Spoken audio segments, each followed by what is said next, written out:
It really is getting to be an honest to goodness moustache now, huh? Well, honest to badness. I thought of a loose thread on which I could pull from my previous video, which was my comment on making changes to postpone any further near-death experiences, or death experiences hopefully. So here's a rundown of the rules I followed to go from 15 stone, or 95 kilograms, to 10 stone, or 63.5 kilograms. Also, a disclaimer, everybody is different and every body is different, so what worked for me and mine might not work for you and yours, if that's why you're watching this. And bear in mind that my goal was and has always been my health, with the weight loss being an unexpected bonus. Now, onto YouTube's favourite, a numbered list. Number 1, cold turkey, the bad stuff. You know what they say, everything in moderation. But some people can't do moderation. Many of the common treats we enjoy are made so moreish, convenient, and cheap that the temptation to overeat is just too strong to overcome, and besides fat and sugar, they don't really give you much nutritional bang for your buck. Which is, of course, the idea because companies are incentivized to get you consuming more, not living a healthier life. It's almost like capitalism is not an unalloyed good in the world. All this is to say that avoidance can take a whole lot less willpower than moderation.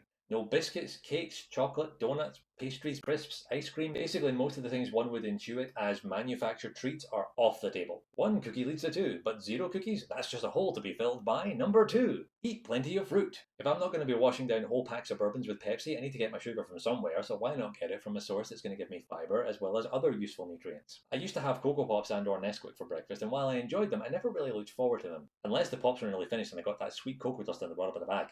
Now I revel in my breakfast every day. Shredded wheat, other brands are available, cut up banana and dried blueberries. Never thought I'd be a shredded wheat guy, but with the right fruit it is splendid. Most of the treats I eliminated were snack food, so I also had to find some fruity snackage. I knew I liked raisins, so those were a no-brainer. The brands are available.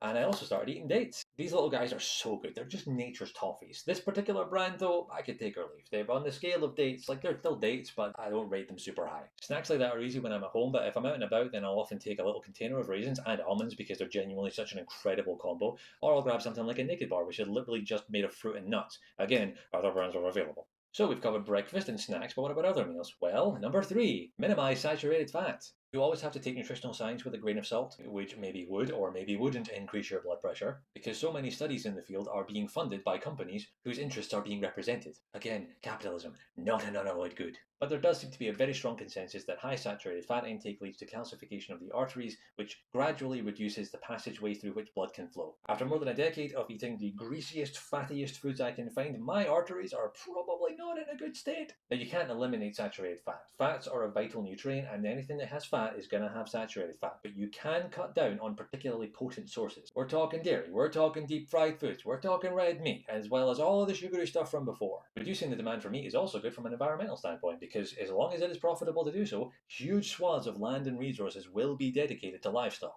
Capitalism? Unalloyed good?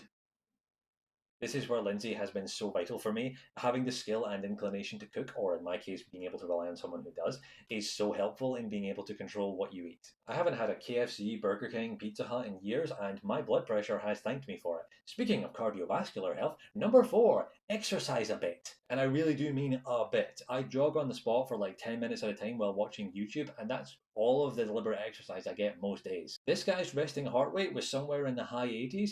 This guy's is in the low 60s. Plus, no Pepsi palpitations. Peps palpitations? But that's it.